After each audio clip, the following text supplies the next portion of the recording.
shit at? It's probably on that D. No.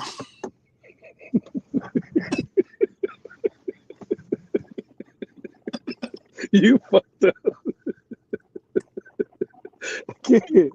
I can't. You are sick, man. Oh man. Oh, is we ready, man? Come on. And we was live when I said that. You petty as fuck. All right, what up? Oh man, this is the All God Podcast, man. Everything I do it on God. Everything we do it on God. And every time I do it with these two crazy motherfuckers, do it on God. I am Young Money Bad News, the co-CEO of the Star Money Click, number one rapper in the world, and I am BMC for life. That is 1-5, the owner of Punish Me Vodka, who sponsors every show. Also, the other co-CEO of the Star Money Click, number one producer in the world. That is Jimmy 2 times, the resilient 49ers fan, and the hopeful Oklahoma Sooner fan, my brother from another mother, and we are the All God Podcast. So, we missed a week, but it's fine. Shit didn't really jump off. But what we did miss is on March 21st, we lost one of the greatest heavyweight champion boxers of all time, George Foreman. 70. He died at 76 years old. They really didn't tell us why, but you know it doesn't really matter. I don't need to know your business. Boxer, businessman, minister, and also an author. 2-time world heavyweight champion. Also known for the Foreman grill. If anybody ever had a Foreman grill, your food was good as fuck on that grill. He made there was the best grill I ever had in my life as a kid, and I still get me one now if I need that motherfucker. It still works the same. 46 at 45 he won the title, so he became at 46 he became the oldest champion in the history of boxing by beating Michael Moore. Michael Moore was 26 at the time. I remember that fight like it was yesterday because on the comeback trail, this is when HBO was the number one boxing network for real. And they was Lampley and them was calling the fight. And George Foreman you thought George Foreman was going to lose this fight. But the later the fight went on, Michael Moore couldn't fuck with him. He just started rocking his ass. His jab was deadly too. Also known as the fighter that lost to Ali in the Rumble in the Jungle in 1974.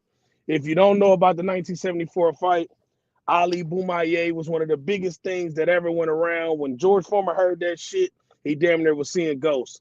Ali was a bad motherfucker, though. Ali is really the GOAT of boxing.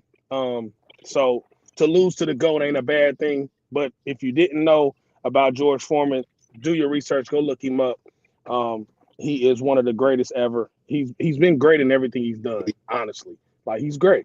I want to send condolences to his family, all his loved ones. You know, from On God Podcast, we got love for you, George. We always rock with you. You one of the greatest. I never go against one of the greatest.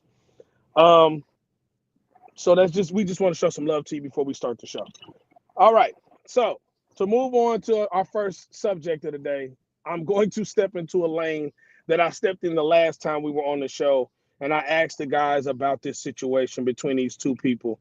And I really don't really care about it as much as I did the first time I asked. It just so happened that one of them did a podcast one went to Gilbert Arenas' podcast and finally addressed the situation after the person addressed them. And then the other person goes to Pat McAfee's podcast and he addresses the situation after this person addressed it on Gilbert Arenas. So Stephen A. Smith went to Gilbert Arenas. LeBron James went to Pat McAfee. Pat McAfee is considered Stephen A.'s rival because they're both on ESPN and they're number one and number two on ESPN. But First Take is number one. Pat McAfee is basically number two. Was it one of those like trying to be funny things or a shot towards Stephen A? Maybe it was. Maybe it wasn't. We don't really give a fuck though, for real. Because what Brian be doing for real is he tries to act like it's not premeditated, and he tries to act like what he does is not it's not choreographed. But when he does it, you kind of look at it and be like, bruh, who the fuck be writing this script for you, bruh? Like somebody be telling you like, hey, bro, you should do this now and wait and do this later and shit like that. But a couple things that stood me, and I'm gonna talk about them and I'm gonna get y'all's perspective on them. The first thing that stood out to me was when Stephen A. addressed the whole thing after the fact. Stephen A gave us his reason of what he did. And Stephen A also said loud and clear, I am the only person that was on TV that never talked about your son in high school. I never talked about your son in college. And I didn't start talking to you about your son till he got to the NBA. When I was talking about you being a father, I wasn't talking about you being a dad outside of basketball. I was talking about you being the dad in basketball that said my son is better than 50 other people. He should be already in the NBA. And I'm not going to play for the Lakers unless he goes to the Lakers. Whatever team he goes to, I go to. So that's called, I don't know where you from, LeBron. We from Ohio like you are. Me and you are basically the same age. You just turned 39. No, you just turned 40. I'll be 40 this year. You basically said exactly what the fuck we've been trying to say. You literally are arguing with a man. He kind of made you look like you're a liar. Because how does he say one thing, you say another, but what he said made all the sense in the world because we got shit. I mean, if you go back and research Stephen A. shows, he don't say nothing about Bronny. He don't even open his mouth about Bronny. And then now you're going, well, I was defending my household and all this extra shit. It really don't make sense. Like I don't. NBA players and stuff. Like, come on. Come on, man. You said you was defending the players. I thought this was about your son. You said I stand up for my household and I'll stand up for my players. Like, why are you standing up for them grown ass men? Your son's supposed to be grown. This is a grown man league. I mean, but you don't say nothing to Skip Bayless. You don't say nothing to Gilbert Arenas and them on their show when they talk about Bronny. Because Rashad McCants be shitting on Bronny. These are facts. You don't say nothing to nobody else. Why is Stephen A like the go-to? I mean, yeah, I know he's the number one guy. But I mean, well, think about it. He's the number one guy, and he's the number one guy that's not going to do anything about it. I wouldn't say that. Who else is? Skip Bayless gonna do something? Well, that's what I'm saying. Come on, man. Ain't none of them gonna do nothing 1-5. Ain't none of them. He's 6'9". He's 6'9", 260. I'm gonna go after Gilbert Arenas and those guys because they not gonna do nothing either. Well, they ain't gonna do shit. But Kenyon Martin might do something though. I will give him that. Those guys actually played the game. So to criticize another basketball player, you would look really dumb to come at them and say that their opinions are ass when they played the game at a high level. You know what I mean? I think where he's taken back with some of the media, and he did call out a few people, ESPN in particular. He called out Brian Windhorst for acting like he's his best friend because they played a year or two together. And then he called out Stephen A. And then Stephen A. went back on his podcast and told him he's got $100 million contract too. So he got money and he got 100 bands. But he knows some people down there in New York that would run up on him and touch his nose up for that and all types of different shit. So, I mean, it's getting kind of serious, I think, man. I don't know. I think they both got their piece out. Just move on, man. Just move on. Unless you really gonna fight about it, just move on. I mean, you know how dude feels. Dude knows how you feel. But why you didn't? It's on record. Skip Bayless is the biggest LeBron hater on the planet. Yeah. Why didn't you go after Skip Bayless? I don't know. I mean, it doesn't make sense to me. I don't know. And then to say Brian Windhorst loves LeBron. Yeah. The crazy thing about Brian Windhorst is it doesn't matter if LeBron took his shit in public on the side of the road. Brian Windhorst will come up with something that makes that shit look royal. You know, he took his shit, but, you know, it was on the side where don't nobody walk. You know, you can't step in it because LeBron put it right there. You could go around it. He has been a advocator when he was in Cleveland, Miami, back to Cleveland, to LA. Brian Windhorst has been Team LeBron Team LeBron his whole career. Mm-hmm. I'm like, what it is he's trying to control something that he's knocking something that he does for a living too. You can't knock media and you got a podcast, bro. Right. How that even make sense? How you gonna knock media and you do this shit? When we speak on media, we speak on the dumb shit they say. We don't speak on the fact that they're doing media. Right. We know what y'all doing. That's why we not knocking Stephen A. We can knock Stephen A if we wanted to. You know, we hold him on our show. We hold him accountable. If he say some dumb shit, motherfucker, you say some dumb shit. Right. You know how many times me and 2 Times talk about Kendrick Perkins when Kendrick Perkins say some dumb shit? Oh my God, he can't stand Kendrick Perkins. He won't even watch ESPN because of these motherfuckers. Because he's so fed up with them. I don't, you know, I don't know. 2 Times, what you think about it? Notice I'm not saying nothing, right? Yeah. But you know what? This the really one I want to talk about though. This is the one that stood out to me a lot too. The Jordan conversation. When Pat McAfee said, "Do you have a relationship with Mike?" And he said, "Nah, I ain't got a relationship with Mike. I didn't have a relationship with Kobe until I went to the Olympics and I became a Laker." And I said to myself, I said, Kobe don't play friends when you're in the league with him. Kobe's from the old school days of basketball. Michael Jordan, why would Michael Jordan want to be cool with you or even fuck with you? Now you be saying you the GOAT. Mike never said he was the GOAT. Mike said he don't say he the GOAT because it would disrespect the people before him that laid the foundation for him to be great, which I respect. That's, to me, is what makes Mike the GOAT. His performance on the floor and his respect for Bird, Magic, Dr. J, Wilt, Kareem, Bill Russell, people before him that was the legends that put on Jerry West. That's what makes you the GOAT to me. Because you know you great. We tell you great.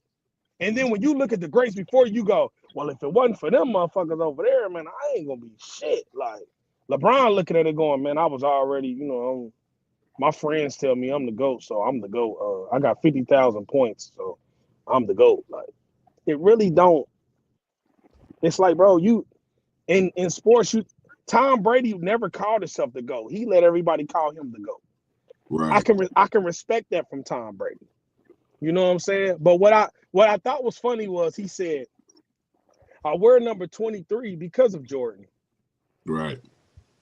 But everybody and their mama think that LeBron James does everything that LeBron wants to do. He doesn't want to be. Look at that. That's dope. He don't want to be like nobody. Bro, when you came in the league, you said you wanted to be like Kobe. I remember you in high school. Kobe was your favorite player. See, y'all LeBron fans need to do your research. This man ain't who he is without watching these two. Period. And he still ain't better than these two. Period. So which leads me to my next question. Who is the real GOAT? And why? I don't even like doing GOAT no more in anything. Because you want to know why? Exactly. The main purpose of that is that's for fans to debate, and you're never going to get a definitive answer. But in basketball, I don't care what anybody says. We know who the GOAT is, and I'm not even going to say it out loud. We everybody on this panel know. And that's and you got to understand the guy that's highly favored as of right now. You know, played for my team, and I'll never disrespect him. I love him. I love LeBron, but he's not the guy I call that.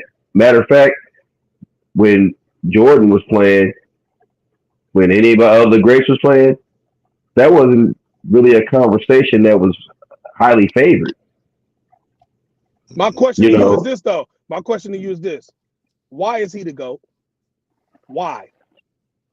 Because when you talk about him, great players get talked about where when the circle comes around with guys, it's normally a guy conversation. You know, when it's a conversation about who's the greatest in the situation, and we talking about basketball, we'll be talking all day. And voices go from this level. That's how you know when you great. And the motherfucker always got a story about what you did. Something, something so amazing, something so outrageous. All the greats have it. Bird, Magic, Wilt, Baylor, Jordan. LeBron ain't got none of them stories. And that's not to say that that man don't got no great feats or things he did. And not to say that he might not have stories later on. But these stories are known. They're known. He's really only got two stories. The game against Detroit, where he took over in the third quarter in Cleveland, and the game against Boston when he first went to Miami, and he had the game of his life in the Garden.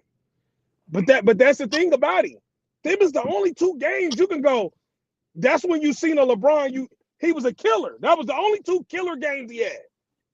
Jordan got so many moments that Jordan, you can go. People that call it the flu game. James gonna say it's the the bad food game. The bad food game. The switch hands against LA in game one in the finals. The game winner against Utah in '97. I mean, it's just out on Craig Elo when he's no. The game one Bullets and Bulls. He pulls up to the fucking Bullets bus and say, "Hey, which one of y'all guarding me with the fucking cigar lit in the goddamn Ferrari?" And proceeds to light them motherfuckers the fuck up. The fact that my Heat never beat them. He never lost to my Heat. It never fucking happened. 1982. The jumper from the corner. I mean, it's just. He's been gone from the game for years, and his shoe is still the all-time selling shoe. And that's the thing. Kobe got that same shit. 81. You think about Kobe and you go, man, I remember when Kobe did this against. Damn, I remember the run where he had 50 points in like 10 games in a row. He was scoring all the greats. We got stories, man. Quarters, like Larry Bird walked to the All-Star game, and he said, "Which one of y'all places second and third in the goddamn three-point contest?" Like, get the fuck out of here. Come on, man. Kareem gets hurt and Magic plays center in the finals and win the finals. I mean, what? He just don't have them stories, and I'm you know what? That's why I wanted to ask why, because the younger generation don't understand. He really doesn't have stories. That builds a legend. Those stories build legends. That's why. You know what's so funny? Hold on, you say that. That's why those stories about those made up stories about Chuck Norris, where they be like, they'll say some wild, far-fetched shit about Chuck Norris because he's a legend. Same shit with legends have stories. Same shit. Yeah, I mean, it's almost like Aesop and his fables. They tell stories, and they're just well known. And unfortunately, in this generation and the generations after this, that's their new thing. They discredit great shit. Every time you're great, from here on out, somebody tries to come along and discredit why you're great. Which before that, we never did that. I don't know why. 1-5. Why is he the GOAT? This is how I look at it. So we all been to high school. You remember that dude that was just really cool, real popular, didn't have to try hard, right? That was Michael Jordan. Then you had that guy that throw his money around, try real hard. Hey, what's up? Always hugging on people. People really didn't like him, but they liked the fact that he was spending money on them. That's LeBron. You know what I mean? Like, I just think LeBron tries too hard, bro. He tries too hard to be liked. He tries too hard to say he's the GOAT. I agree. And you shouldn't have to try. Like you said, man, MJ, everybody, that dude's he's mythical. They call him Black Jesus in the NBA, man. Yeah. other players are calling you Black Jesus, bro, while you're playing, you know what I mean? And then not only that, like, you know, I mean, I'm not going to knock LeBron as a player or anything like that. He's great. Great. Yeah. He's great. And you can argue that he should be on the Mount Rushmore. But the only argument I've ever heard that he is the GOAT is because he's been doing it for so long. Well, hell, you know what I mean? Old Joe at the Walmart has been a greeter for fucking 30 years. He's 72. Does that make him a GOAT at Walmart? No. You know what I mean? Just because you've been doing something for a long time don't make you great at something. That just means you did it for a long ass time. You were blessed. You were blessed to do it as long as you were. Gail Sayers, you do realize Gail Sayers and Barry Sanders, if Barry Sanders don't walk away at an early age, Jim Brown don't walk away at an early age, and Gail Sayers don't get hurt, we could be talking about a whole different Mount Rushmore running back. There's a whole bunch of ifs and wouldas and couldas and shouldas.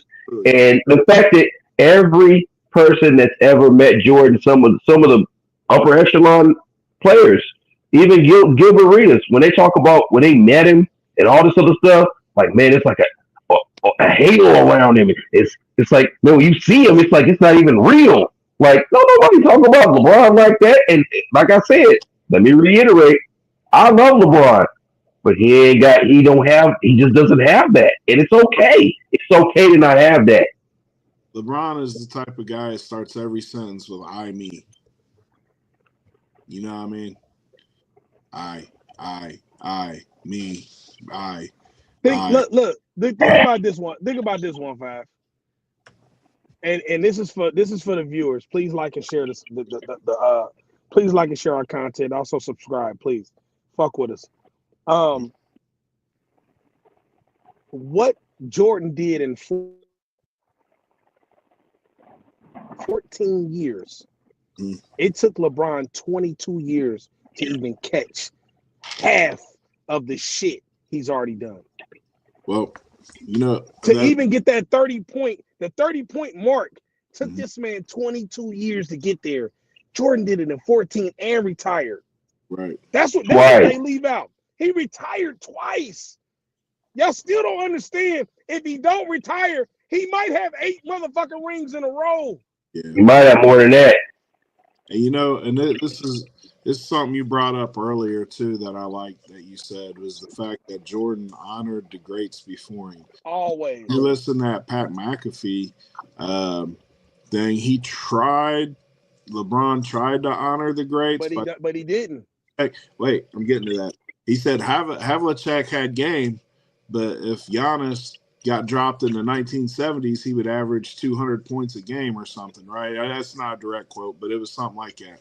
So with that, yes, if you dropped any player off in today's age, with today's skill set, with today's playing style in the 70s, yes, they would dominate because in the 70s, they were not playing like this, right?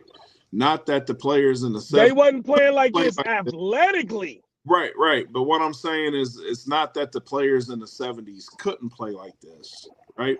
They didn't lift weights. They was just dudes like us. You know what I'm saying? So, first of all, LeBron would have been a back-to-the-basket type player. He would have been a power forward, and it would have been an inside-out game. So, my guy... His whole game would be different. He would have been Karl Malone. He would have been Karl Malone. He would have 8-9 rebounds a game, 10 rebounds a game, and maybe like 15 points a game, 20 points a game, if they even let him shoot that much. There wasn't a three-point line. So a lot of the things that make today's players great wasn't around then for them to be great like they are now. So it's a different game, but at the end of the day, like if you look at like automobiles in particular, I mean, we started out with the crank fucking car, right? You had to get out and crank it, and it would run 2 blocks, and you have to get out and crank it again, right? So the sport has evolved to what it is today because of the stars of yesteryear, right?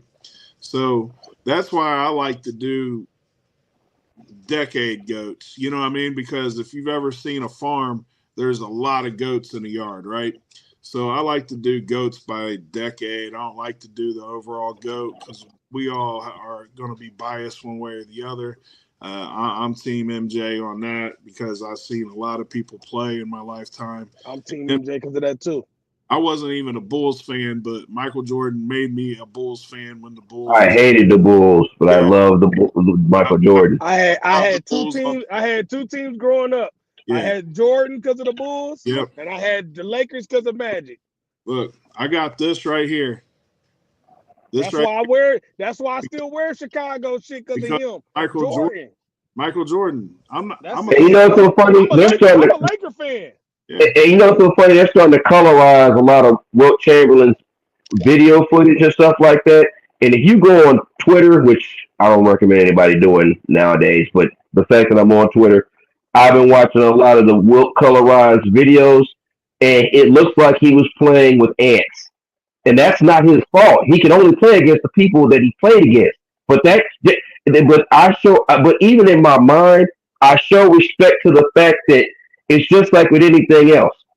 Just like you said with the automobile analogy, all you can do is use what you got, and that's not fair to the people before LeBron, before Mike, before Magic, even before Wilt, even though Wilt was pretty much at the beginning, and it's unfair to, really, like you said, do GOAT overall, because like I said, if you really look at it, I mean, if you really wanted to call a spade, we could really have the biggest, argument, because when he came along, he was so overpowering and so overwhelming. Teams like the Boston Celtics had to form a whole plan. The league had to change rules just to slow him down. They didn't change any rules for Mike. They didn't change the rules for Bird and Jordan. They didn't change rules for LeBron. They changed rules for Wilt. They changed big rules for Wilt because Wilt was doing crazy shit. The thing that set Wilt, the reason why Wilt doesn't get the accolades he deserves is when it comes to that GOAT talk is because he doesn't have the accolades to show forth in the GOAT talk, meaning the championships matter. Yeah, they do. So yeah, did he score 100 points? Yeah. But my thing, people discredit that. People discredit that shit, which is crazy. I never liked this about. This is what I don't like about the new generation of basketball players compared to what I just said earlier when I said Jordan shows homage. He pays homage to who was before him. Name a player right now since Kobe. I've only heard Kevin Durant do it and Kobe do it that pays homage to the players before them, because that's the reason why there's a discord between then and now, because then respects the game, now don't respect shit. They respect money and social media. That's it. But you didn't make this money until then put you on.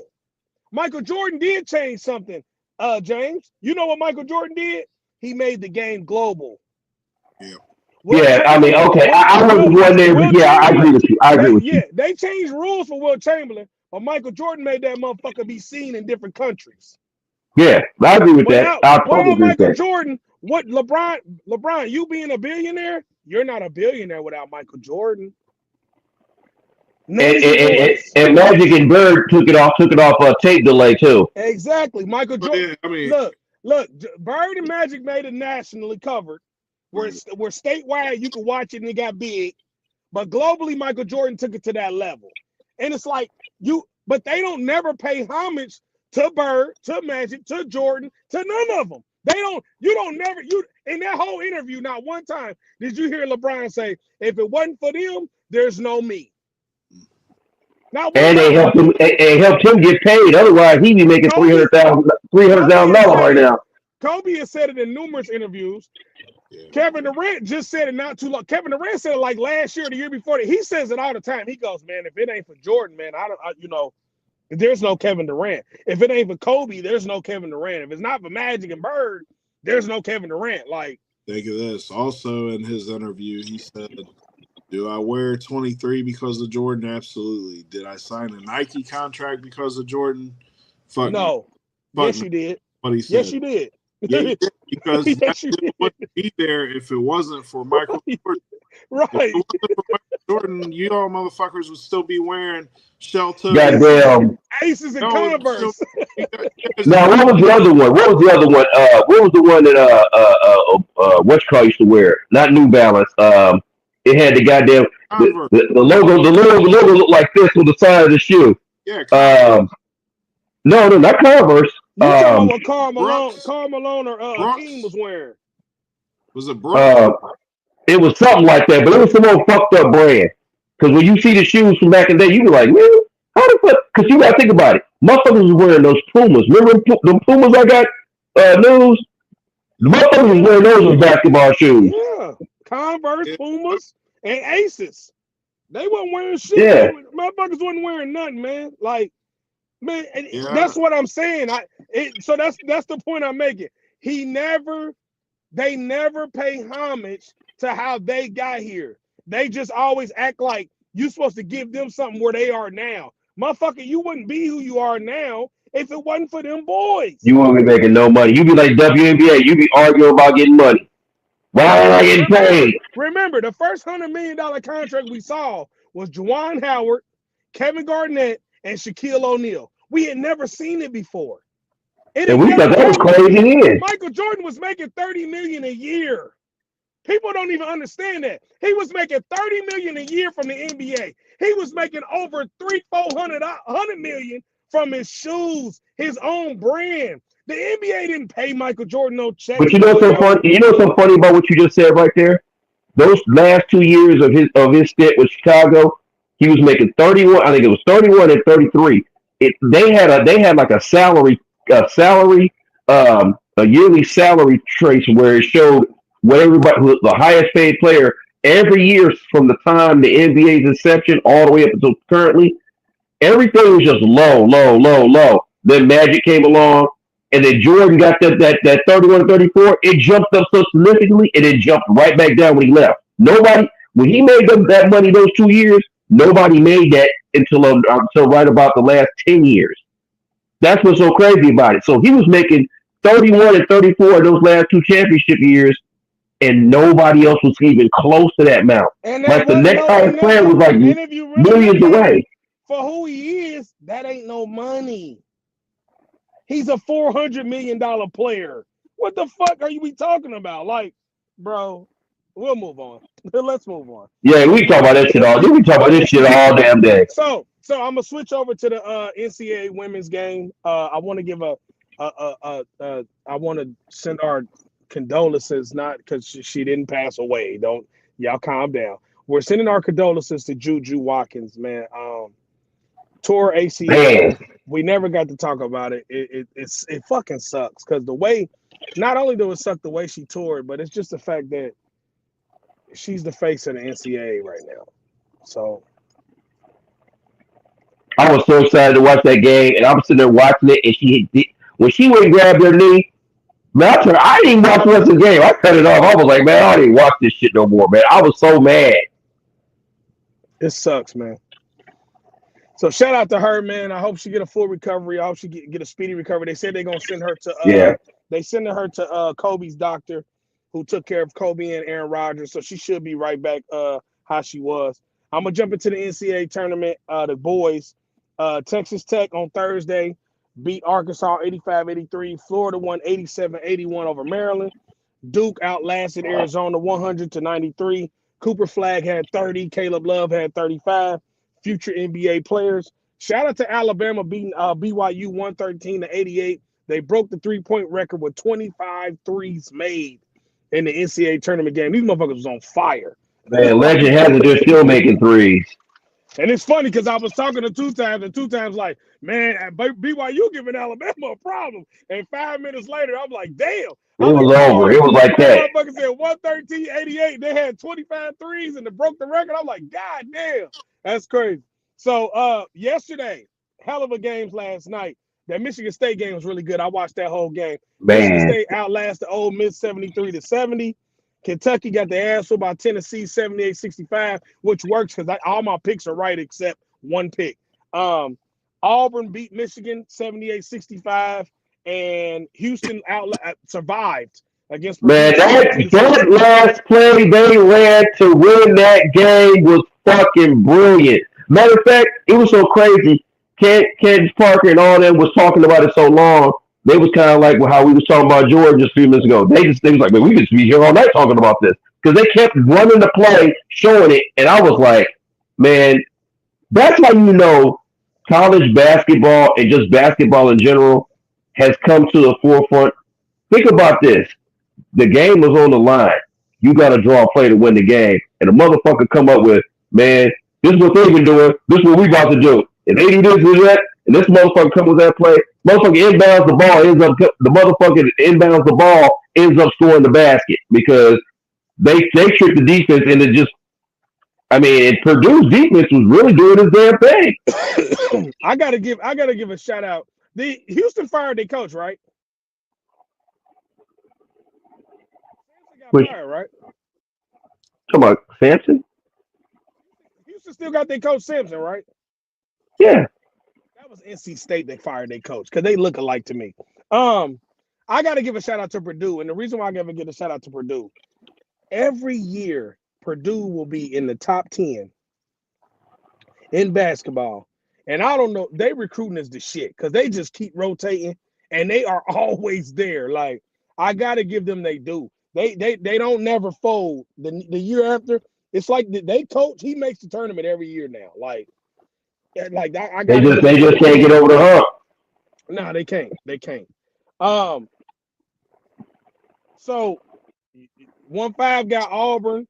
I got Florida, and 2 times got Houston winning it all. Just want y'all to know that we already got this in motion of who we got picked to win it all. And it's looking like it's coming down to what we got. So it's gonna be good. It's gonna be real interesting. I can't wait to see the Final Four. Yeah, my bracket ain't that bad. I've only actually listened so far. All our brackets is really close. We're gonna switch over to NFL.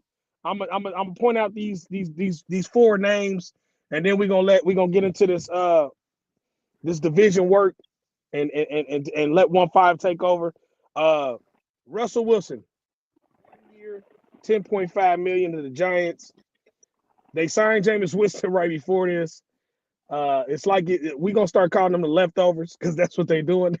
They sign the leftovers. I don't know what their goal is because now it's looking like they might not be going quarterback, because if you're going quarterback, why would you sign 2 quarterbacks? You know, I can see you signing one of them.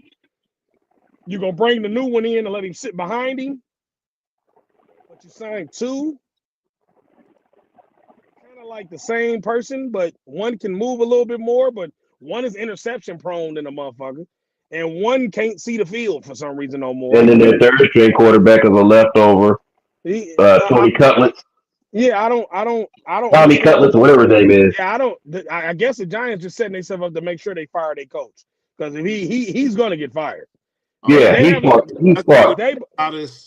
That's got to be the hottest seat for a GM and coach in the NFL right now. Yeah, it's a fucking stove. Not unless they got the owner sold on something, because like you said, with signing Winston and Russell, they're not drafting a quarterback. Why would you? That's what I'm saying. Like, why would you? But look at the contract though. Did you look at the contracts? Wilson got a 1-year deal for $10 million. Jameis Winston got a 2-year deal. So basically, what you're saying is, I value my backup quarterback a little bit longer than maybe the possible starter. Well, I might not draft a quarterback. Well, I think what they're going to end up doing is probably tanking again this year, drafting the best available person, Travis Hunter or somebody like that if they're still there, right? And then trying to get Arch Manning next year. I think they want to bring Arch Manning in. So that's my. And he may not even come. He might stay the whole time. That's what I'm saying. That ain't even a given. But can I be honest? What? Let me ask you a question, 1-5. And this ain't a shot to you. It's just a question to you. Yep. What has Arch Manning showed us besides he can run? Nothing. But neither did Daniel Jones. And Daniel Jones, we all know, guys. But we never. Nobody was high on Daniel Jones over here though. No. Matter of fact, when they drafted him, everybody was like, "What the fuck?" Hold on. What The I'm reason saying why I'm saying is what I'm the saying to reason you why he is got drafted was because of his relationship with the Mannings. So I get that. But what I'm saying to you is nobody thought Daniel Jones was good. We knew he was sorry. What Arch Manning has around him is a name. That's it. You have not done anything for me to go, we're going to tank this year to get him. Why would they do that? That to me personally, that would be the dumbest fucking move in the history of sports. What Arch Manning has done nothing for you to go, he's the number 1 draft pick next year. I agree. I agree. Yeah, so who says Arch Manning's going to have a good year next year? He may not, but I think especially in the SEC. I'm gonna be honest with you. Can I say this to both of y'all? And this is gonna fuck y'all up. I'm gonna be honest with you. I wouldn't be surprised if the Giants select the quarterback at that position. Remember, I said I think it's still on the table for them. I think they still might get a quarterback because they're that stupid. I think they need to, but I don't know if they Wilson will. already came out and said, I'm the starter. So that lets you know them conversations they had when he signed the contract was something in them lines of, I'm gonna be the one. Right. Until he starts throwing picks. Until he starts throwing the ball to us in our living rooms when we watch it, motherfucker. Yeah. And that's what he does. He's definitely gonna do that. He gonna do that. I already did a pick 6 on him already when he signed the contract. Right. So the Patriots signed Stephon Diggs to a 3-year, $69 million deal, $26 million guaranteed. Was this a good move for the Pats? It's a gamble. At 31 years old, signing and I get it. You know, 6 consecutive years of 1,000+ yards receiving. 31. The work is there. 31's not old at receiver though. It can be. It can be if you have that type of tear. Not really. No. This is what it is. Hey, for the Jerry Rices and a whole bunch of other players, it's not. But like I said, what if he comes out and he looks like he's 41 next year? They already said he's going to be on course to start the first week of the year. So that lets you know he's already in his bag, ready to go. But like I keep telling you, every time somebody tears something or do something, this technology is different, bro. This ain't the 70s. This ain't the 80s. When you tear something now and you come back like yourself. Remember, I told you when Kevin Durant did it, look at Kevin Durant. You couldn't even tell me. Look at Paul George. Paul George did it at the Olympics. When the last time you seen Paul George not look like Paul George since the Olympics? When it come to athletically. The motherfucker still could do exactly what he was doing before. Like shit, he don't look great this year, but okay, I get it. You talking about based on this year. I'm talking about in general since the time it happened. Like you got to go off what the now is. It don't matter what you could tear anything, bro. Look at Nick Chubb. We thought Nick Chubb would never play again. That motherfucker came in the game and scored a touchdown in his first game back. I mean, it's just technology's different, bro. Like we can't always harp on a torn ACL ain't shit for real. That's like minor league. Like one of the biggest injuries. Now, if he tore his Achilles, all right, I'll give you that. I'll let you. I'll say, okay, he might be a step slower, but your ACL nowadays, man, that's like spraining the ankle, literally in this day and age. So I don't. 31 ain't old because Devontae Adams is 32, and Devontae Adams still can't be fucked with. Well, the fact that they gave him $30+ million a year off that injury says a whole lot. They had money. Right. But what are we talking about? This salary cap ain't the same. Let's do it like this. The Bengals just paid a receiver to make what, $40 million a year? I mean, when Jerry Rice was the best shit we ever saw. Jerry Rice ain't never make $40 million in a year in his life. That shit it's just different. The money is bigger now. Like 3 years, $69 million ain't no money for real. He getting $26 million guaranteed. He got more money in Buffalo and wasn't produced. He got 1,000 yards, but if you really watched him, did it really look like he was getting 1,000 yards a year though? Let's be honest. Especially the last 2 years he was there. It felt like motherfucking Josh Allen wasn't even throwing him the ball. Because every time he go on the sideline, he crying. Goddamn, man, I'm open, motherfucker. I'm open every time. So for me, it's like these guys getting paid this money, but you really can't tell. It don't. I've seen a D lineman my D lineman got way more money than this. This ain't even no money for real. Especially for a guy, it's a division that's really like, it's Buffalo and everybody else, right? So the Patriots just got all the money. What do teams do with all the money? They throw it around. Yeah. They had no choice. I mean, he actually took the best deal out there because, like we said, he's coming off an injury. What would you do? Go back to Houston for a 1-year deal, probably worth like $8-9 million? Or do you go to a whole new team that's building up the quarterback they know? I ain't mad at it. I ain't mad at it. I ain't talking about you being mad. I'm not saying you was wrong. I'm just saying, what else was he gonna do? Because it's like it really was the only move he really had. And then he gets to play his team again. He think he's slick. He really want to be able to play Buffalo every year. We already know what it really is, motherfucker. We know you hate him. That motherfucker hate them motherfuckers. Yeah. It ain't just about that money, bro. It's a caveat to it. Well, I think it was also a little ego. He wanted to be the man, and there's not too many teams out there he could be the man at. And New England is the place he could be the man. Yeah, yeah. Because they ain't got no receivers. They got all the 3s and 4s. Nico Collins is the man at receiver in Houston. That's his team. Yeah. Right. You right. You right, 1-5. Yep. The Eagles signed Matt Pryor. We stole him from the Bears for a 1-year deal for our O-line. This is what I need to know about y'all, too. How do y'all feel about this move, though? There's one guy out there right now, and I got to be honest with you. This is the first time I can say he's playing his cards right. He's playing it right to the vest. Aaron Rodgers is holding all the cards right now. But he's only really got maybe 2 options. He can go, 3. I'll say 3. He can go to Pittsburgh. No, I'll say 4. I'll give him 4 options. He can go to Pittsburgh. He can go to Cleveland. He can go to Minnesota. Or he can retire. What do y'all think he should do? I don't think Minnesota is really plausible because they really sold on JJ McCarthy, which I don't know why. But and they swear up and down they're not interested, even though he wants them to be interested. Oh, no. They wasn't interested last week. This week they became interested again because there was in reports Adam Schefter said it. That's why I just brought him up. That's why I threw him in the fold.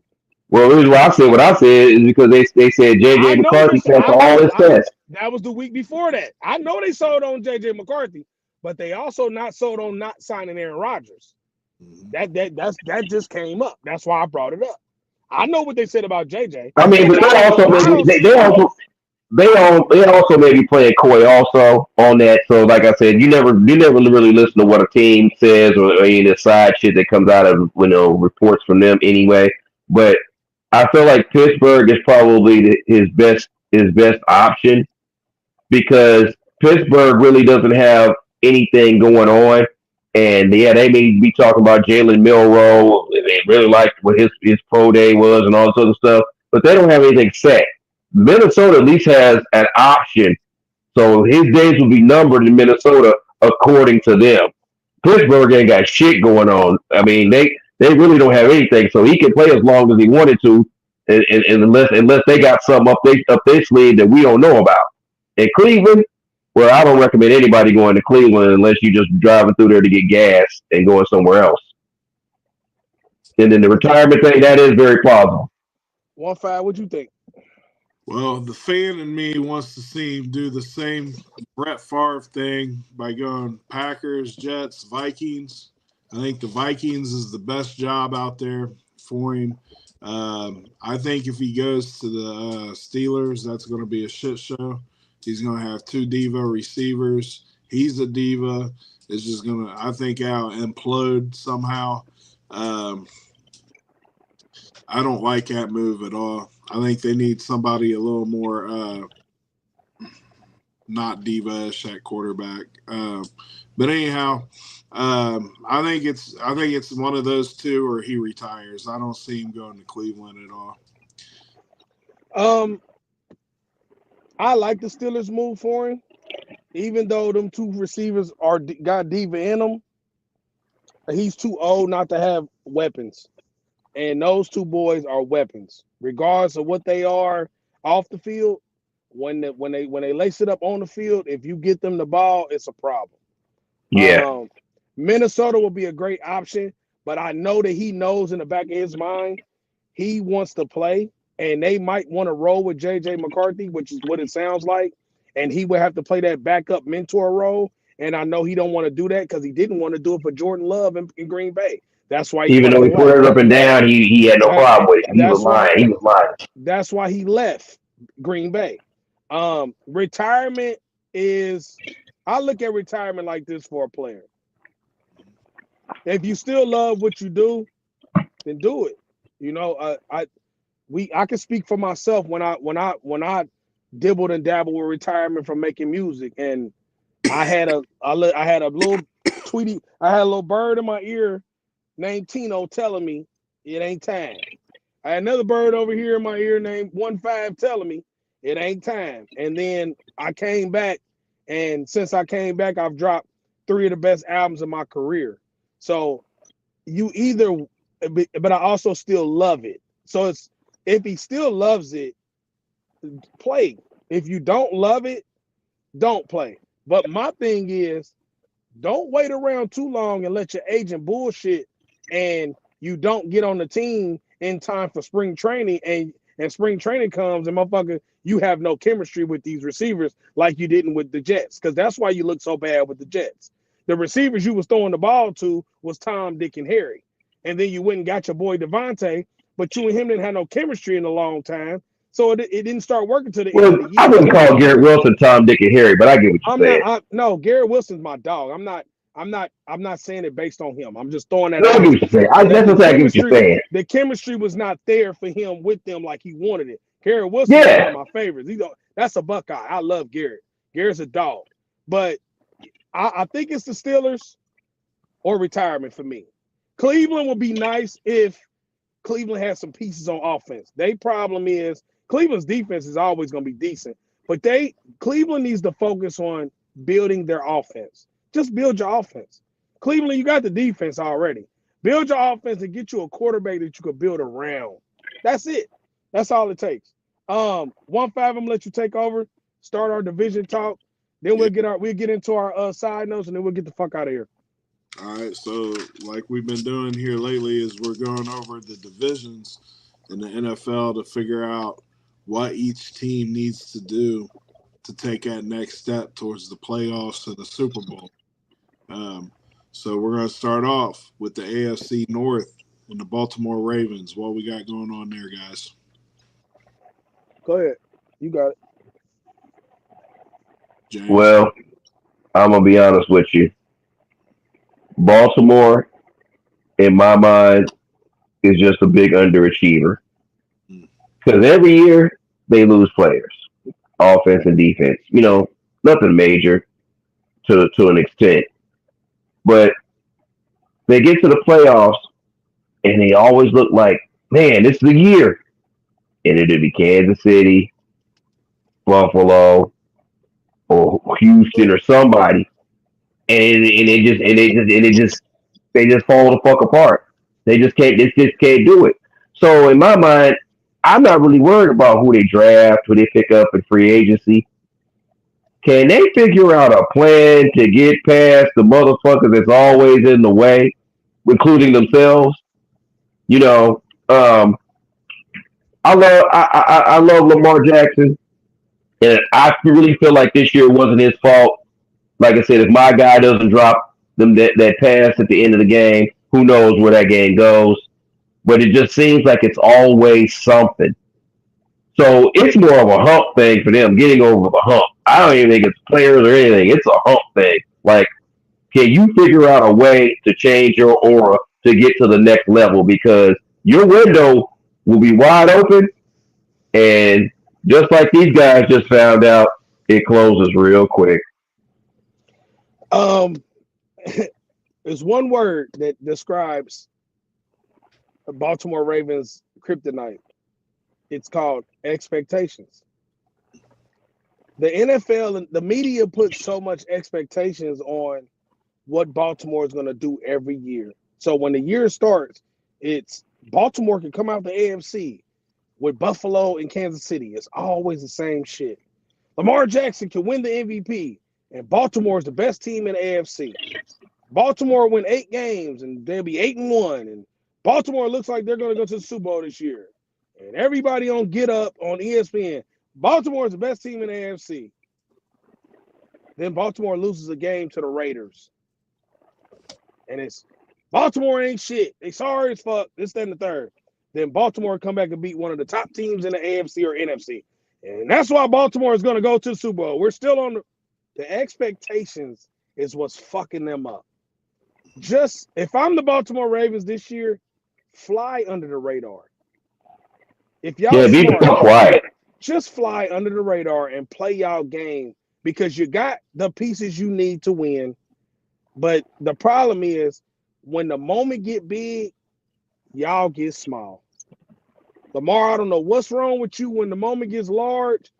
And the thing is, the teams you beat in the regular season, when you see them in the playoffs, it's like you seeing ghosts. And it don't make no sense.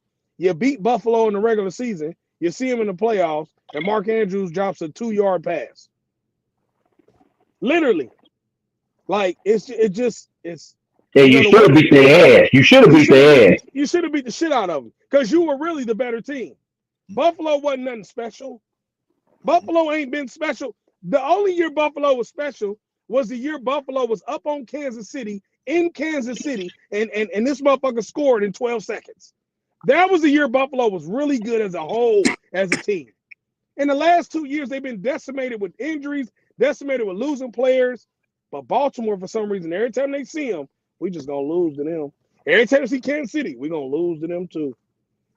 What's funny about Baltimore is you can beat the shit out of Cincinnati. For some reason, you got Cincinnati's number. Right. But you don't have nobody else's number but Cincinnati in the AFC. So we'll see. We'll see. Expectations is my thing for them. You got it, 1-5. Yeah, I was just gonna say,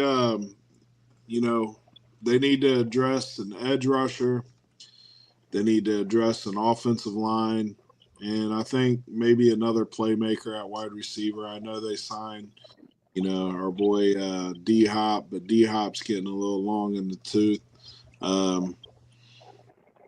I agree with you guys. In my notes that I was taking at 2 a.m, I said Baltimore is the cream of the crop when it comes to the AFC North, but in the playoffs they get away from their identity and they start trying to act brand new, and it kills them every time. Every time. Every time they get away from the game plan. So what we got going on for the Bengals this year, guys? Go.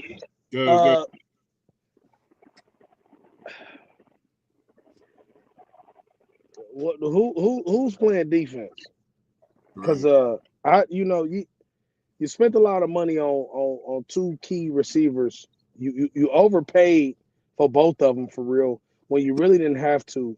If you would have paid the first one that was there first years ago, you would have. What's funny is if you would have paid the first one years ago, the money that the first one got now would have been the money that you give the second one right now. See, Chase would have only been worth about 115 right now. You would have gave him 115, not 140. You wouldn't have had to give him this money if it wasn't for the fact you took care of T early. But for some reason, as an organization, y'all like to put yourself behind the 8 ball all the time. And even if you pay Hendrickson, well, who else playing defense? Me, you, and 2 times? Because you don't have shit else. You had one of the worst defenses in the league. You're going to have to outscore everybody again this year. And what we learned about the NFL, especially recently, is defense still wins championships. It still does. It don't matter how many points you score, you got to stop somebody. And Joe is great. Don't get it twisted. I love Joe. But if Joe makes a mistake, the game's over. Because when I went to the game in Cincinnati and we played y'all, it was 17-17 at half. When the third quarter came out, we stopped you on a one. We got a 3 and out, and then you fumbled the ball the next round. And the next thing I know, 2 quarters later, I'm up 20, leaving the stadium with a W.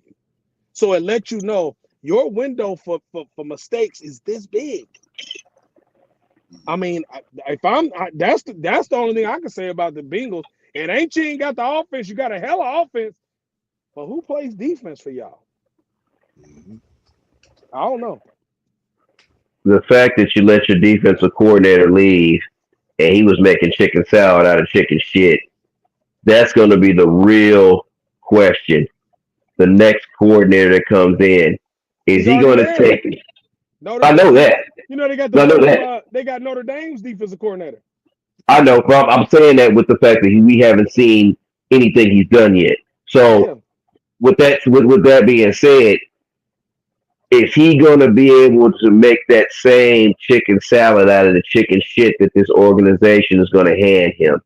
And are they going to be as patient with him as they was with Lou? Because you're really not giving him anything.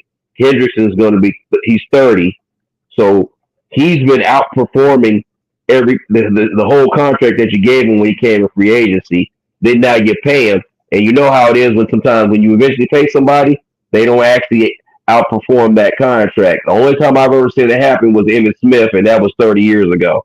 So a lot of times when you pay a guy, they don't actually live up to that contract per se. It happens, but it's not a standard quote thing.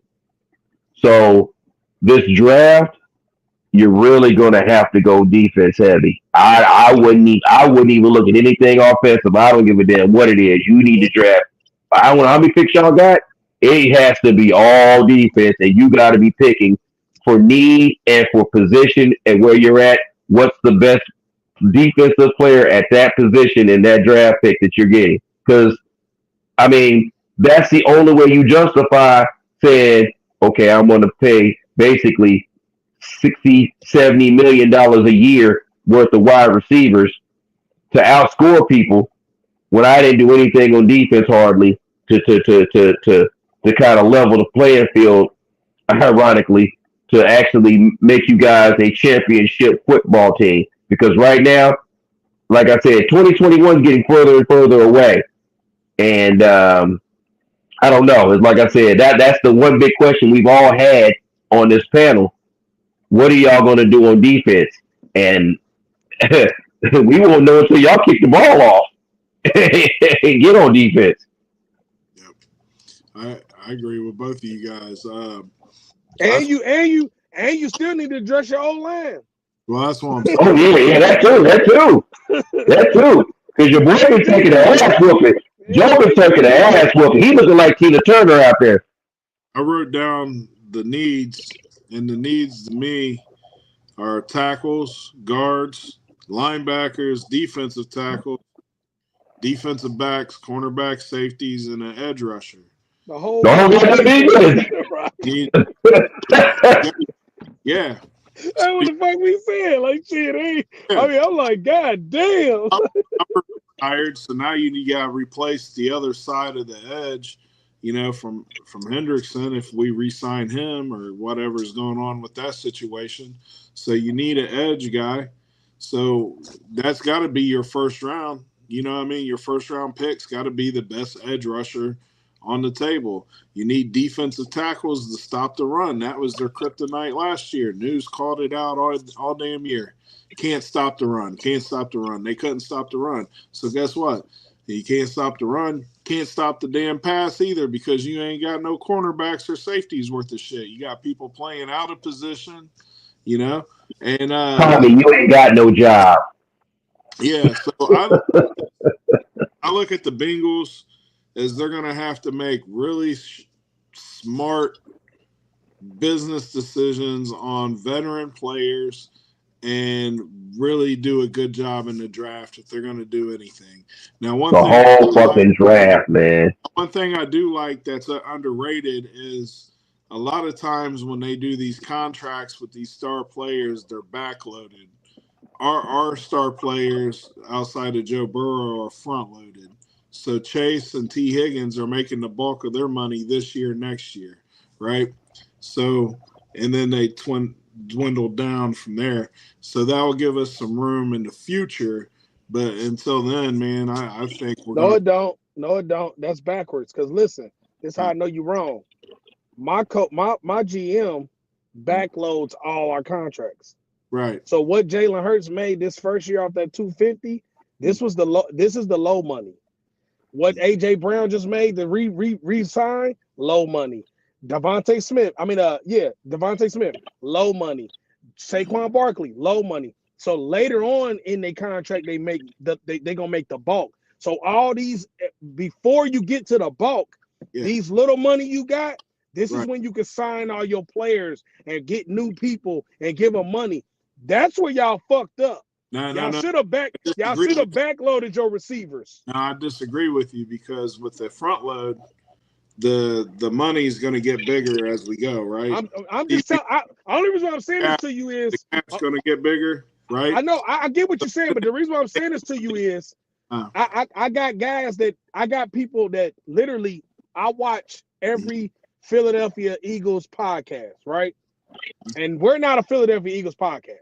But these guys are from Philly, and this is what they do. Like, they go over the contracts, and the reason why we always have money 1-5 and we sign people and we can move around is because Howie Roseman backloads the contracts.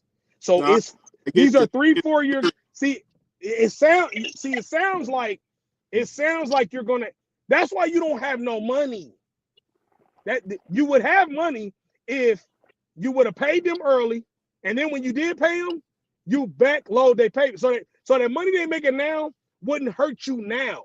Because you need players now.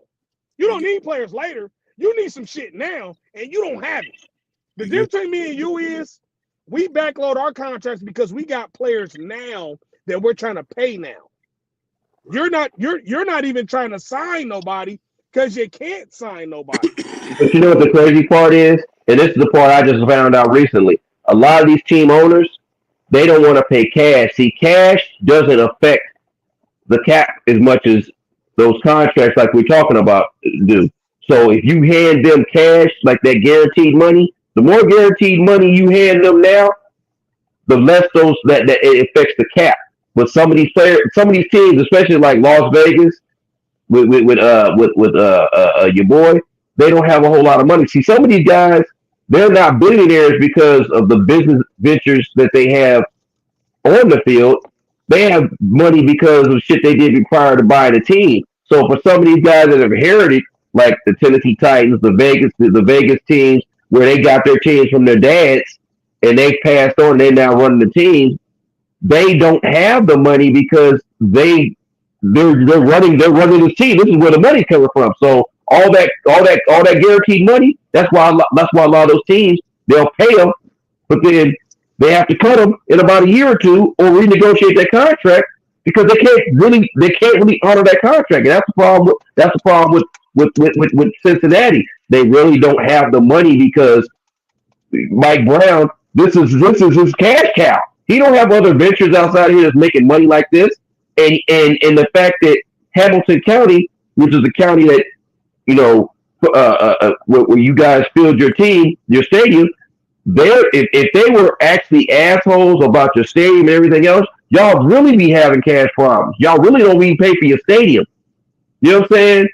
So, like I said, I get what both of y'all are saying, but cash is, I didn't realize how much it was the owners, because like even my team, that explained why we were doing what we were doing. We have other ventures going on that's taking money away, and the fact that we spent a lot of money, we've been one of those teams that spent a lot of money the last couple of years and it didn't pan out. Now the ownership's like, man, I ain't paying all the goddamn money up front, and then we ain't doing shit, and I got other shit going on, so now we ain't spending no money right now.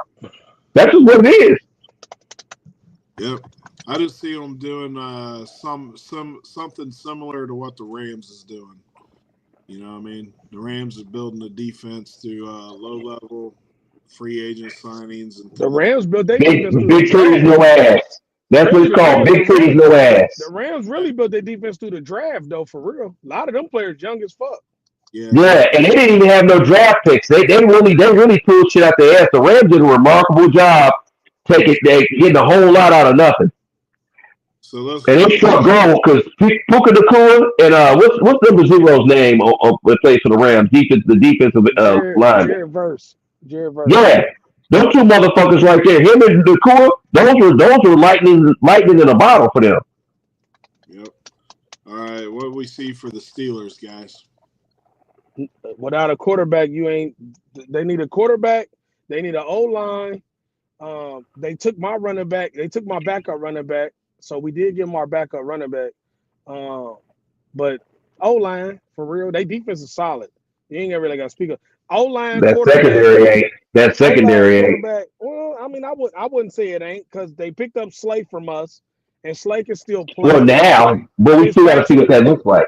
Fitzpatrick can play. I don't.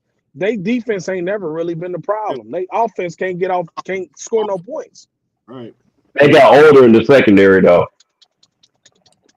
They got older in the secondary. That offensive line is a question mark, and a running back situation. Warren's solid, but now he's the bell cow or the lead back. So they're going to have to address that in the draft. And well, with no quarterback, it's like having Ferrari. They took my backup running back, and he can play. Okay, but that he's a backup for a reason. But they still need to address the running back situation. But like I said, without a quarterback, it's like having a Ferrari and you can't find the keys. So until you find the fucking keys, you just got a Ferrari in your goddamn driveway.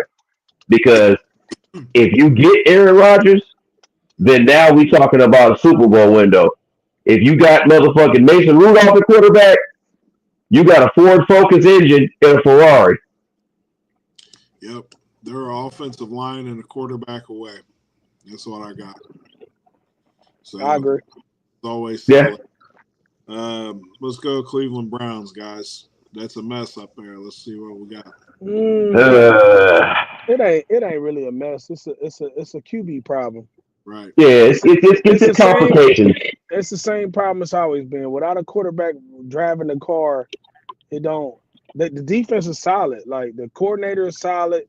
They got a good play caller. They coach is a good coach. He just you if you can't find a guy that can call the plays, man, and really run the boat, you got to be able to run that motherfucker, man. Deshaun Watson was a dud because what Deshaun Watson did coming from Houston, you got to remember he was in Houston balling, but the problem was as soon as the allegations hit, his whole mindset and everything went down. They kept him out the league. They didn't let him play. So he lost his rhythm for the game. The game is faster. Never got it back. Never got it back. So he don't, so now you got to go back. Baker Mayfield fucked himself because Baker Mayfield cared more about being seen than playing the game. So Baker Mayfield, let's say Baker Mayfield humbles himself, right? Baker Mayfield you see in Tampa would have been the Baker Mayfield in Cleveland if he would have just humbled himself. But he couldn't do that. Baker Mayfield ain't did nothing different. You know how we know? Because Baker Mayfield still threw a whole bunch of interceptions like he did in Cleveland this past year. He's still the same player. He just humbled himself. Oh, okay. I'm not the shit. I'm just a quarterback. I'm not the best player in the world. I'm just him. I'm just Baker Mayfield. All right, let me chill out. All right, let me throw it to my guys. That's all he did. That's all he did, man. He's pretty good. He's not great. Cleveland just needs a quarterback. They don't really need nothing else. The O-line is solid. They didn't have one of the most solid O-lines for years. That's why Chubb looks so good. You ever notice when they run the ball, you can't really stop them? If Cleveland run the ball, you can't stop them. But they need some receivers. They need some more receivers, and they need a quarterback. I agree. I agree with all that. Now, one thing about Deshaun Watson that a lot of people don't realize is that in Texas, he wasn't able to run a regular offense, so they had to bring in the Clemson offense for him to run. and that's why he was so successful down in Texas. He was running the same offensive playbook he ran in college, and then in Cleveland they refused to do that. So I think we got the Deshaun So they Watson. fuck themselves like a lot of teams do. Yeah. So I think if Cleveland would run the Clemson offense, Deshaun Watson would look a lot better than he is. But at the end of the day, he's not working out. Time to move on, get you another quarterback for sure. Stefanski is a good coach, but Stefanski, he believes in himself too much. I see them. Yeah.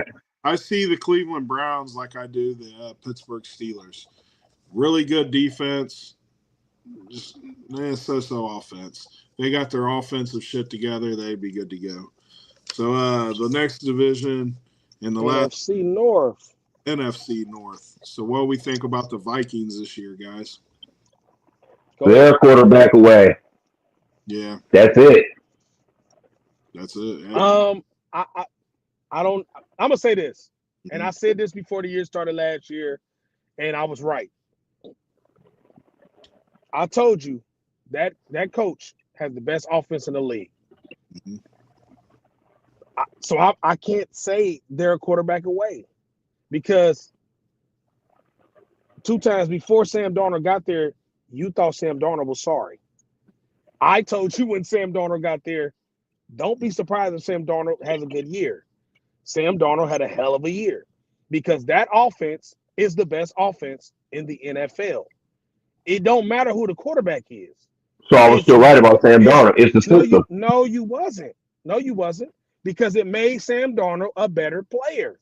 It might make J.J. McCarthy a better player. I hate to say it, but it did the same shit for Kirk Cousins. Remember, the Kirk Cousins we seen in Washington, we didn't see that Kirk Cousins in Minnesota.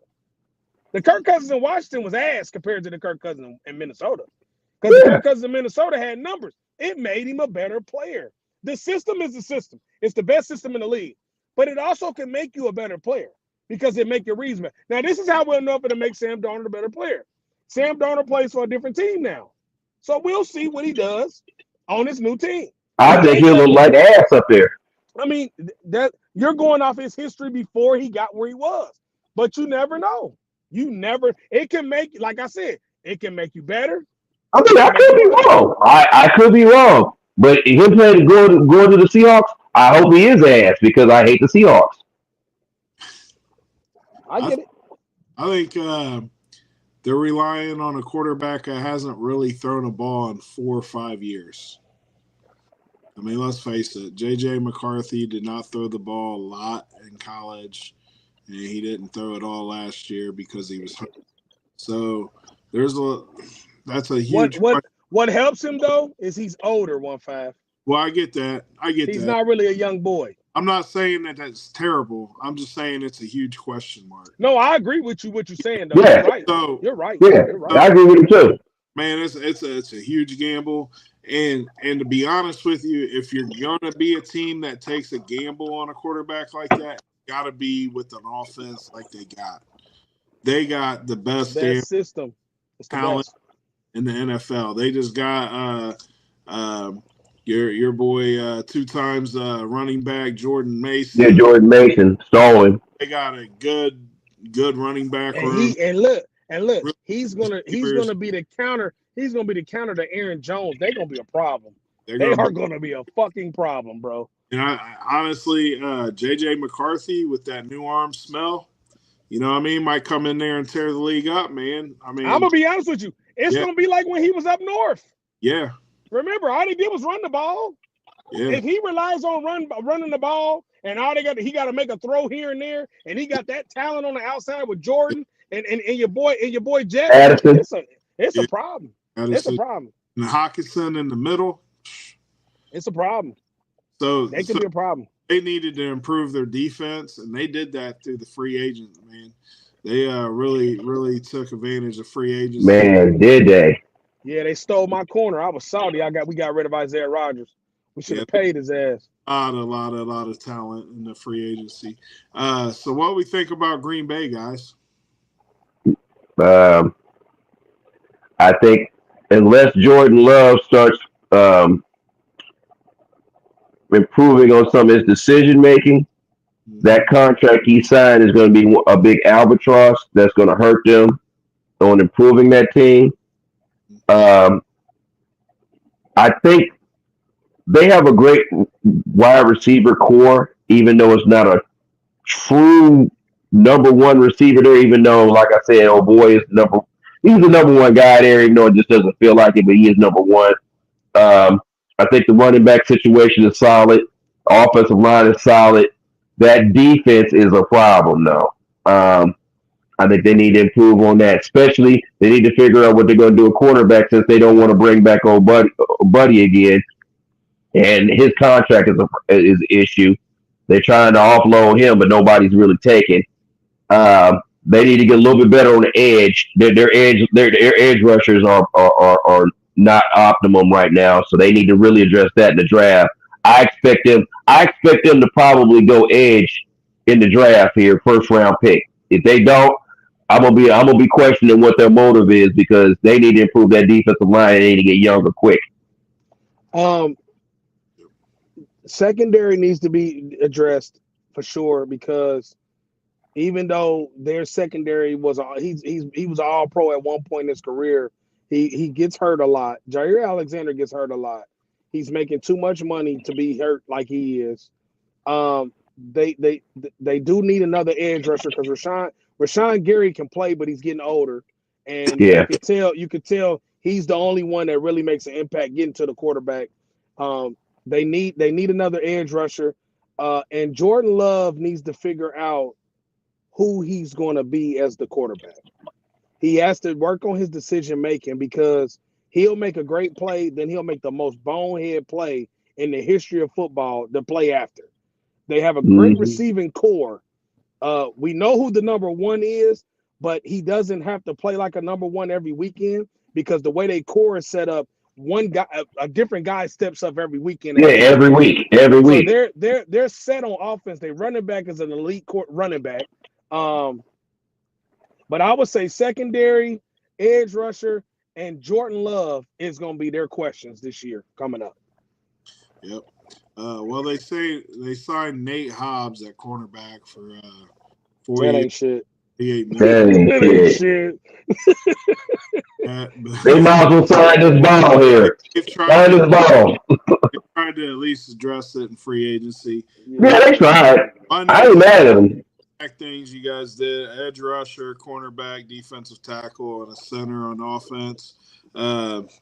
I think they got to go best edge rusher available or best cornerback available in the draft first round. They definitely need to improve that defense for sure. I agree with you guys on the wide receivers. The offensive line is solid, but they could use some depth there for injuries and stuff like that. But over and all, I don't think they've improved any. You know what I mean? Nah.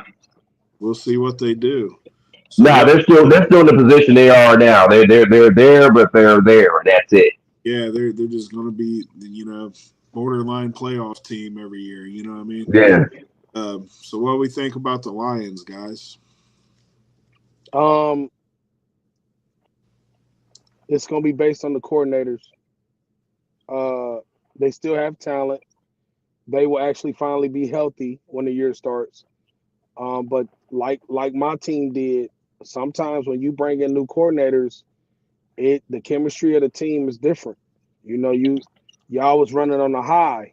Your defensive coordinator was calling the right plays. Your offensive coordinator was calling the right plays. Now you don't have that, so it might not be the same run. So I'm gonna just put it on offensive coordinator and defensive coordinator because we know the talent they have on offense. They're elite as fuck. They're elite at every position on offense except their quarterback is he's iffy here and there. He can ball out one game and in one game he can be you know what he is. He's two-faced. He's split personality. You don't know who he's a double agent. Yeah, you don't know who he's gonna be. But defensively, they're solid. They picked up Greenlaw, which I think was a great move for them. The secondary could be they could still get a little bit more help in the secondary, but I'm gonna just put it on the coordinators. I don't know How they No, went Greenlaw in Denver, bro. Greenlaw in Denver. Yeah, I meant to say that. My bad. He did go to Denver. So I don't, like I said, they're back healthy, but I don't know who's going to be calling the plays on both sides of the ball. That's the problem with me. If they're smart, they would whoever they brought in, they don't try to change too much of what they did on defense and on offense. They just need somebody to just basically replicate the situations. You can't And do it's that. hard to do. That's hard as hell to do. I'm just saying that's what No, they need I to ain't, do. not on defense. The offensive play caller, Johnson, the shit he was doing, man, ain't nobody in the NFL doing that shit, bro. Ain't nobody doing them plays, man. Oh, I know. That's what I said. It's gonna be hard to do. But you know That what? shit, he was doing some shit, man. Detroit. This is the most complete Detroit Lions team that we've seen in our lifetime. Um, I would have to go talk to my dad, or one of us would have to go talk to our parents that probably watched football if they were actually watching it in the '50s, so to see a more complete team than this Lions team, and that's sad to say, but that's just the reality. Uh, I don't really feel like they have a weakness other than the fact that when they get to the playoffs, they turn into the Detroit Lions. That's No, it. they didn't turn into the Detroit Lions. Jared Goff turned into Jared Goff. Right. I mean, he's a Detroit Lion, right? No, that didn't have nothing to do with them. That had Like I everything to do said with last them. year, That was him. I'm giving them kudos for the fact that Kudos, bro. they have a championship window. Oh, But like I said, they have a better team than you. yeah, I agree with that. So that's why I keep saying it's not the culture no more. It's not the I'm not culture. even talking about the culture. That's what. I'm just talking about You their. are when you're not a winning organization. It's your culture. You're not a winning culture. Detroit has a winning culture now. They have a great coach that has a winning pedigree as he's turned their culture around. They quarterback blew it in the big game. If you go back and watch the game, everything they did on that game in that game, the running back came to play, the defense came to play, the receivers came to play. The only person that come to play was Jared Goff. Well, like I said, but here's my question to you then: what's the difference between Detroit and Baltimore right now? What you mean? What's the difference? What's the difference? Detroit has a wait a minute. Detroit has a way better personnel than Baltimore. Honestly, let's just be honest. Look how many give Lamar Jackson Detroit's receivers. Just do that. Well, I don't mean it in that light. I don't mean it in that light. What I'm saying is that's the difference. Detroit is I'm talking about. team. Detroit is a better team than Baltimore, bro. I'm talking about when it comes to the playoffs. What's the difference between Detroit and Baltimore when it comes to figuring out shit? I can't tell you that because Jared Goff been to the Super Bowl. So what we talking about? But he was in a different uniform. But Lamar Jackson ain't never been to a Super Bowl. Lamar Jackson goes out in the first round every year. He barely gets to the second round. And if he gets to the second round, he's going home. He's never been to an AFC championship. Last time I checked, Jared Goff was in the NFC championship, was he not? There's a difference. But he was in a different uniform. No, he was in a Lions uniform when he was in the NFC championship. I'm talking about the Super Bowl. But it don't matter. He's still how many AFC championship games has Lamar Jackson played in? He played none. So that's the difference between Detroit and Baltimore.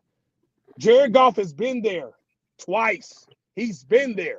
Lamar Jackson don't even sniff. Well, then somebody needs to remind him then, because when it comes to the playoffs, like I said, you only talking about one player. You're not talking about the Lions. See, this is where you're not right. I keep telling you, it ain't the Lions. It's their quarterback. When it gets big, he gets small. The Lions come to play. The quarterback folded in the NFC Championship game. He folded this past year against Washington. That's it. You don't go. What was their record? 14-1, 13-1. You don't go 14. You don't go 14-1 and sit on his podcast and go, "Well, the Lions are doing the Lions still." That don't even make sense, bro. And the year before that, they was in the NFC Championship against you, and I told you they was gonna get better, And not only did they get better, they had the best record in the NFC all year. I think now it's time 2 times. I think you need to step back and go like this. The Lions are not the Lions you grew up on. The culture is set. They are going to be here for a while. They are very young. Remember, St. Brown is young. Jameis Williams is young. They running back. They real running back. He's young as fuck. Montgomery's older, but the running back is young. Hey, I won't disagree with that. But until they get over whatever hump they got in front of them, they'll be who I think they are. They'll be who I thought they were. Like my man said. You ain't keeping it real. You just being a hater now. You ain't keeping it real. Okay. That ain't keeping it real. I'm gonna just be honest. They ain't winning. That's like me. That's just you're not keeping it real because of the fact that when the last time they ever been winners, Barry Sanders was in the uniform, right? And they lost, right? The last 2 years, just 2 years alone, they have been in the NFC Championship game and they went 14-1 in the NFL. What are you talking about? They're not nowhere near the same. Like that doesn't make any sense. And then when they lose, the only person you can point at is the quarterback. You can't sit there and be like, that's a major piece. Hold on. You can't just say the Lions just didn't show up. But you keep saying the Lions. It's not the Lions. It's the one piece that matters, and it's the quarterback. If I switch my quarterback out, I get a better quarterback, but I keep the same team, what happens then? You never know. Hey, if you got a Ferrari and can't find the fucking keys, can you drive off in it? If that's the case, then I said it about your team, right? You done been to the Super Bowl twice, right? With 2 different and blew it. We blew it. And you blew it. But was it just the 49ers being the 49ers? Or was it your quarterback? Or was it your quarterback? It was the 49ers being the 49ers. You're doing that now just to win an argument. You're not keeping it real. Because it's the same motherfucker, 1-5, that'll say this. My quarterbacks just didn't show up. Come on, man. Keep it real. Like, you got to keep it real, man. You got to keep it real sometimes. Detroit. Jesus Christ. Detroit probably has one of the best teams, top to bottom. You know what I mean? Like they got. Yeah, I totally agree. It's a ton of holes. It's us and them. In my eyes, Detroit and us look like the mirror image of each other. Yeah. So, literally. So like, except my quarterback is better than their quarterback. So that's it. Yeah. So this is what I got on my notes because and he throws a better ball.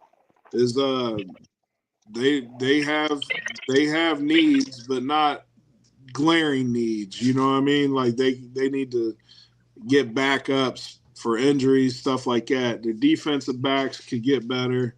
They could probably use another edge in case Hutchinson or somebody goes down with the injury. They could use some more offensive line help. They could probably use another receiver opposite St. Brown. But if I'm them, I'm drafting a quarterback to put pressure on my quarterback. You fuck up. I don't think they need no receivers at all. Their receivers dope. Not going to do that. They're going to draft a cornerback. That's what I see them doing. They definitely need to draft another quarterback because I don't know if Goff is the guy, man. Yeah, I think they need to draft a quarterback just to put a little pressure on my guy. But I don't think they will. I think they'll address the defensive holes. Willie Daniel Jones. Stuff. Right. So let's go. Let's go to the team that took the Lions' offensive coordinator, the Bears. They did a lot to get better, but we'll see how that plays out on the field. Yeah. I don't think they need a lot to get better. They just need to. I think they just need to figure out if this is going to work. Yeah. And a culture. They need to change their culture too. With their owner passing away, like I said, it wasn't really. I don't really want to say it was their front office. It's just their aura. Like the Bears are a historic team, and it's like, but winning in our lifetime ain't been something that's been consistent. They've been like they're almost like their 200-mile counterpart, the Cincinnati Bengals. You know, they only win in spurts. It's here, and then you won't see him for a while. And that's not fair to both fan bases. Even though I'm still not really trying to talk about the Bengals because we've moved on from them. But I see similarities in them in some instances. But I like the fact that they spent money. They're trying to get better. They addressed the need last year and drafted Caleb Williams, and they need to give him protection on that offensive line. And it's not really the weapons; it's really protection for him. A true play caller, which Ben McDonald's bringing, and solidifying that defense. Giving him a chance to get the ball more, and not having to put everything on him to make plays. So that defense needs to step up. So I think in the draft, they really need to address that edge. That they weren't getting any pressure whatsoever. But in free agency, they did a good job in free agency addressing some needs. But I think that for the future purpose, if they really want to build a culture, kind of like how Lewis was talking about the Detroit Lions changing things, that they need to go and look to the north, to the northeast, mind you, and look at what the Detroit Lions and the Philadelphia Eagles have done to address their culture, getting young, and learning how to win. Well, they got the coach to do it now because they took Detroit's offensive coordinator. So that's why I said I think the Bears have the staff, they have the personnel to be successful. They just ain't had nobody to write the shit. So if this guy is the guy, we gonna see. That's the only thing I can say. It's based on what he does. It's based on if he put Caleb in the right positions to be successful, to get that ball out of his hand as fast as possible and make the right plays. Right. Yeah, I agree. My needs for them was the offensive line and an edge rusher. They definitely need to get a better offensive line around the kid. They need to get some pressure on opposite quarterbacks. To me, the Bears have always been this team that was, when they were their heyday, was a defensive-minded team, and then the offense just didn't make mistakes because it was a ground game, right? You never really seen a great Bears quarterback. You know what I mean? No. You got to go back to the 40s and name him. Yeah, which is, let's face it, with that weather up there and that wind coming off the lake, it's really hard to quarterback in Chicago. You got to have a real strong arm to do anything up there. So I think that, honestly, if they got back to that formula of run first, heavy defense, and then Caleb Williams making a play every great now and again here and there, they would be successful. I don't think that's going to happen. I do like the moves that they're making, and I think the Bears are a team on the come up. And I do like these two divisions that we went over today. I think they're, as a whole, they're the two toughest divisions in the NFL as a whole. You know what I mean? Top to bottom. There's not a lot of leeway. One could finish bottom in any of them, and vice versa. Remember, I picked the NFC North last year to be the toughest division, and they underachieved. So I think I expected them to pick that up. I picked the NFC North, and I was right. Yeah, you did. You was. Yep. So they're great divisions. I think we all saw the things pretty much similar on what they need to do to get better. Out of these divisions, who do you see winning the divisions? AFC North and NFC North. Who do you think is going to finish first? Baltimore in your division, and Detroit again in your in NFC North. I'm gonna go Baltimore and Minnesota. What I'm gonna do too. That's a good pick. I think it's Baltimore and Minnesota, and I think Detroit's behind them a little bit. So I still think Detroit gonna be sweet as fuck though. I don't think they're gonna. But like I said, I gotta base it off these. I don't know because I gotta base it off these coordinators. These coordinators they determine what how your team looks. So right. So that's our division picks for the week. I mean for this week. As far as we did the AFC North, NFC North. Make sure y'all like and share. We also want to know what y'all think. Please let us know what y'all think in the comments.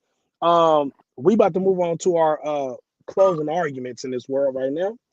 This is our I need everybody's final note for this weekend. Side note, I did 2 times last week. First, 1-5. What is your side note? right when we think that Michigan can't get shittier as a fucking college sports program, they do it. They do it. Matt Weiss, what the fuck was you doing, my guy? He was hacking women's profiles and getting sexual pictures off of their Snapchats and Instagrams. And these are student athletes. And I don't know if they're dating other athletes, the teams they was playing, and they're blackmailing them so that they can win more football games. And that may have went along with the cheating. I don't know, but I see this guy with a handful of himself in the corner, not doing football shit. What the hell was you doing up there, Michigan? He's in a handful of himself in the corner.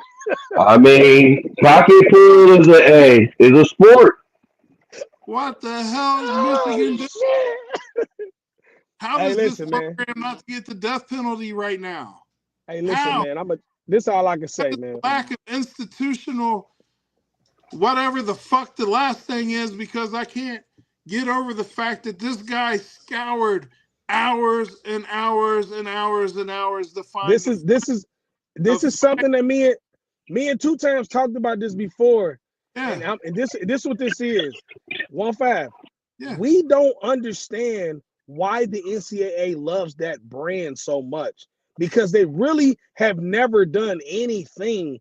First of all, like champion wise, they don't win a lot of championships. Right. Hockey. Fuck. Wait. First of all, what's maize? All right. It's yellow. You're blue and yellow. All right. Let's stop the maize shit. All right. That winged helmet that everybody thinks is sweet, it's not sweet. It's not sweet. It looks stupid as shit. Oh, man. All right. Now, do I like the colors blue and yellow? Yeah, they look good together. I played blue and yellow in junior high when I went to Fairview. All right. So I get the blue and yellow color scheme. It's a nice color scheme, whatever. Change your damn helmet. Stop with the. Dude, how was you finding fucking North Dakota State's volleyball players? What was you doing with that? What was you doing with fucking Coastal Carolina soccer players' pictures on your computer? He had a handful of himself. That's what he was. Yeah, a handful of self. Man, I mean, you're supposed to be coaching football, bro. And you're not coaching football. Like, when did you? Normally I would say we're gonna pray for you, but we ain't gonna pray for you. Nah. This guy. That dude needs some wet naps. That dude needs some wet naps in the prayer. Listen, you a piece of shit, buddy. That college is gonna get everything that they got coming to them. Everything. I see it coming, bro. They're gonna pay. Hey, no pun intended. Millions and millions and millions of dollars in damages. They're gonna, dude. They shouldn't even have a sports program at this point. Like, what the hell are you? And it's sad because when these assholes do shit like this, the Counter Stallions of the world, the Matt Weisses of the world, the Jim Harbaughs of the world, it punishes the kids that go there now, not the kids that went there then. And it's sad. It's sad. Until we can figure out a way to do something like that, I feel bad for the student athletes that go to Michigan right now. If I'm you, I'm hitting the transfer portal. I'm getting the fuck out of Dodge. Everyone, I'm getting the hell out of here before that punishment comes down. Let's go. 2 times? What is your side note for the weekend? Not a handful. Not a handful of himself. So the weird ass ownership of the Tennessee Titans have decided not to wear the throwback jerseys for the Houston Oilers this coming season. And my thing is this, man, sell the rights to the Houston Oilers, likeness to the Texans, please, man. Because if you don't really honor it, and all you want to do is throw it in the face of the current Houston franchise, because you only wear the uniforms when you play them. You don't wear them any other time.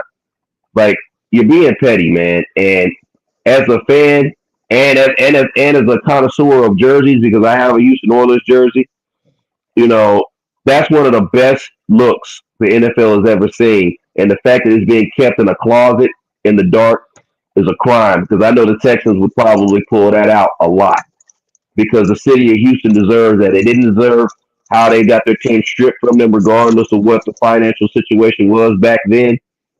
But the Houston Oilers brand as a whole should be made to light, especially for the fans, especially for people like me that love logos, sports logos, and stuff like that, and is a sports junkie.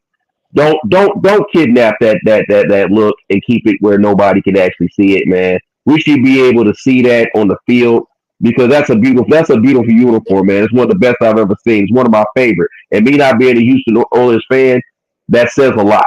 You know what I mean? I don't know how y'all feel about it, but like I said, I feel like all the old school jerseys and uniforms and likes like that, man, they should be put on. They should be put on display for fans like us to actually look and to be in awe of, because sports is a beautiful thing, man. And as men, we're visual creatures, and I like seeing all the logos. Like, I hate the Philadelphia Eagles, but that's a hell of a hat that News has on. I was actually going to buy that hat because I got a shirt that doesn't even fit with that. But it's a Philadelphia based shirt that I had that I was going to buy, and I told him about it 3 years ago. But that's a beautiful hat that he has on, and that New York Yankees hat that 1-5 has on. It's a beautiful logo, man. You know what I'm saying? Don't kidnap that logo and that color scheme, man. Free the Houston Oilers, man. That's gonna be my thing now. Free the Houston Oilers. I believe if they was to get that back, I think they should go back to them colors anyway. I think so too. Yeah. Shout out to the Yeah. Houston Oilers. Shout out to the Houston Oilers. Shout out to Warren Moon. Shout out to that whole team back in the day. That was the shit. My side note is I want to give a shout out to opening day. Baseball is back. It was really exciting to see all the Cincinnati Reds fans in Cincinnati on the street popping out. The Reds lost the game. They was up 3-2 in the ninth and blew it in the ninth. But shout out to Terry Francona. I still believe he's gonna turn them around. They had a great spring training. Shout out to my Red Sox. We lost last night, but we won our first game. I'm just happy to see baseball being excited again to come back. Yeah. The Dodgers, I feel like made you want to watch because they beat the Yankees. I mean, it's good to see, man. It's good to see. So shout out to baseball. We about to get the fuck out of here. Everything I do it on God. Everything we do it on God. What I do with these two crazy motherfuckers, we do it on God. I am Young Money Bad News, the co-CEO of the Star Money Click. #1 rapper in the world. I'm BMC for life. That is 1-5, the owner of Punish Me Vodka, who sponsors every show we do. He is also the co-CEO of the Star Money Click, #1 producer in the world.